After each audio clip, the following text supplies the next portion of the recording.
It was the tweet that started a firestorm, widely denounced as racist, sparking a rare resolution condemning it in the House. Every single member of this institution, Democratic and Republican, should join us in condemning the president's racist tweets. The tweet aimed at what is now being called the Squad, 4 congresswomen of color telling them to go back where they came from. And trying to do the job that we all have been sent here to do, which is centered around the people at home. This is a person that really wants to vilify, demonize not only immigrants, but even communities of color. Prominent white supremacists, neo-Nazis, and anti-Muslim bigots have fully embraced Donald Trump's recent tweets. Essentially, it normalizes hate and it makes it acceptable. House Speaker Nancy Pelosi breaking House rules by saying the president made a racist statement.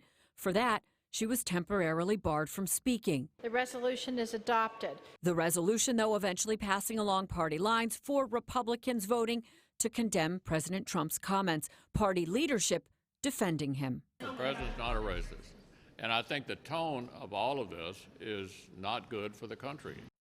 What is this resolution? Well, it essentially lays out our American history from founding fathers to FDR, John F. Kennedy, showing our former elected leaders' continued support of immigration in forging this great nation of ours, in part saying that immigration of all people from all over the earth has defined every stage of American history and propelled our social, economic, political, scientific, cultural, artistic, and technological progress as a people. Elected leaders looking to remind the president of the roots of the noble office that he occupies and from which he leads. We've linked to it in full on our website, pix11news.com. I'm Kirsten Cole, live in the newsroom.